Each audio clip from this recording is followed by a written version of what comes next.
You trust quality, not quantity. Alright Sony Ninjas, I'm sure you're already aware of the brand new Xperia devices just announced, and in this video I'm going to focus specifically on the One Mark III and the upgrades that Sony have made since last year. And I'm making this video to help you guys decide whether you should wait until the summer for the One Mark III or whether now is the time to tactically run across the rooftops and pounce on a One Mark II bargain. And for those of you wondering about the Xperia One Mark III's release date, I heard it could be around July. And if you guys are here for the first time, consider subscribing for more Sony Xperia videos in the future.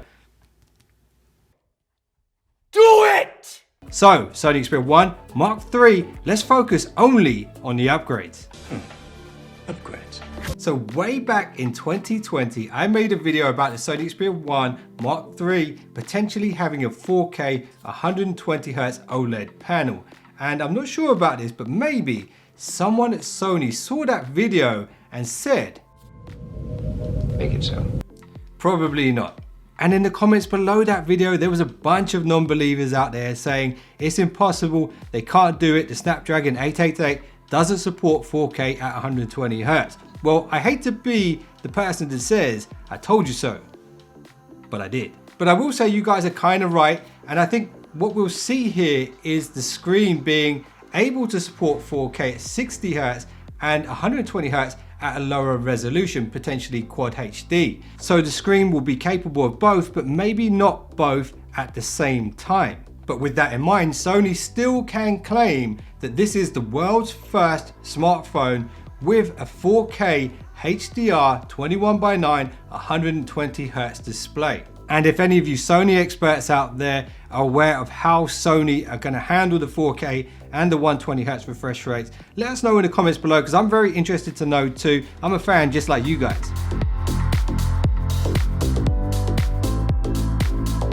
So when it comes to any Sony camera, you know what you're expected to do, right?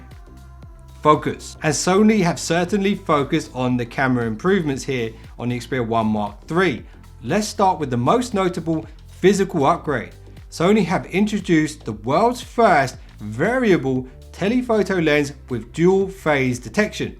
Now some of you might know what that means and some of you might not, but let me try and explain it without getting too techie. So essentially, dual phase autofocus will take two images side by side and cross-reference them to get the clearest picture possible, and the Sony Xperia One Mark III can do this at its maximum focal length of 105mm, which means even when it's looking very far away, everything should be tack sharp and in focus. And Sony have taken this even further than that 105mm focal length with AI. So they have a new feature which is super resolution zoom, which I believe is a digital zoom. So this digital zoom with the dual phase autofocus could be really good. There is just one question.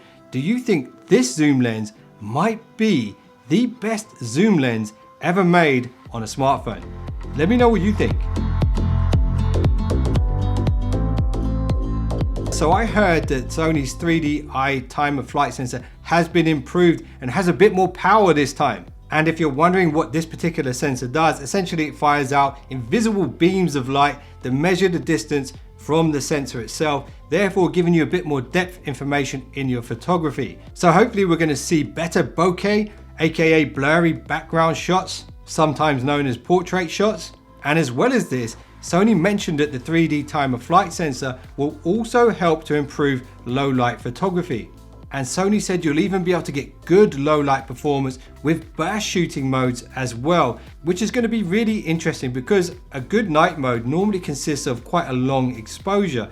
So what Sony are claiming is they can do it with short bursts as opposed to long exposures. So I'm very interested to see how this works. Now here's a couple of things that haven't changed. All three sensors are still 12 megapixel and the selfie shooter is still 8 megapixel. I honestly did think we were going to see Sony go big with the primary sensor and the selfie camera this time. But here's a good bit of news. We've still got the Zeiss optics and the Zeiss coating on all the lenses.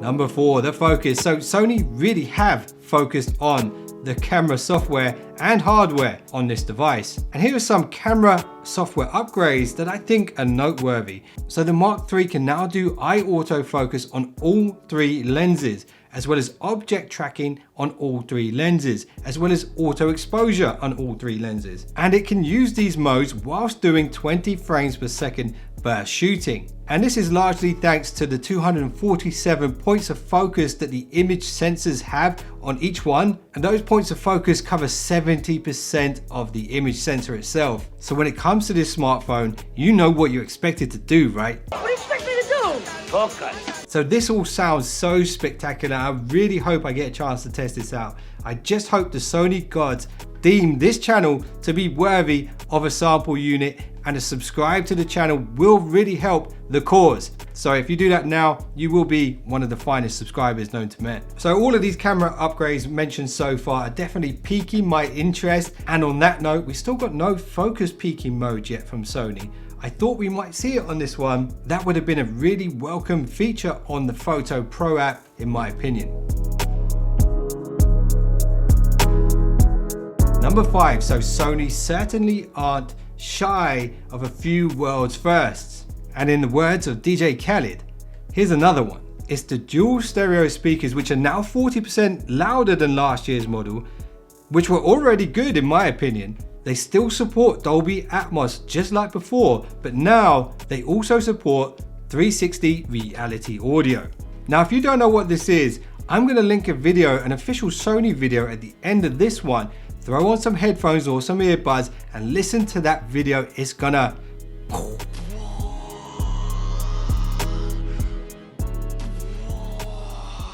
But the question is, on those tiny little speakers in a smartphone, how good can that really be? Again, this is something we're gonna have to test out hands-on to really know. I also heard that the bass output has been ramped up, and the only way I can imagine that Sony have achieved this is by somehow clearing some space inside the device to act as a sort of sound chamber. And I really hope it's not just the vibration motors rumbling when you're holding the device.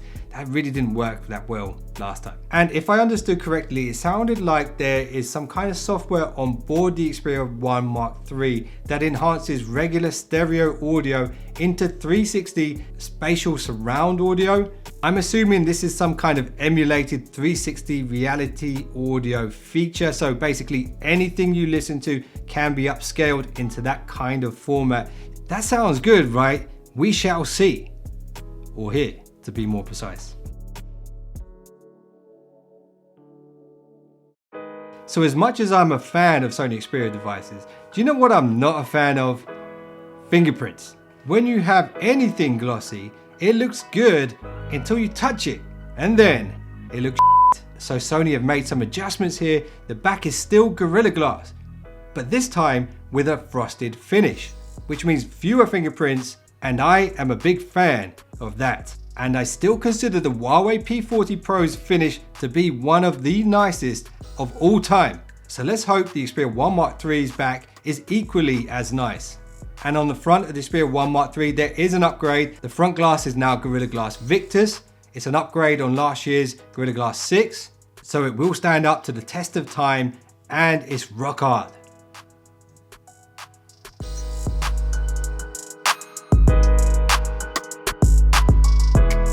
So I honestly believe Qualcomm don't get enough praise for their contribution to the evolution of the rapidly improving smartphone technology. We always give credit to the manufacturers, and I think they get a sort of afterthought.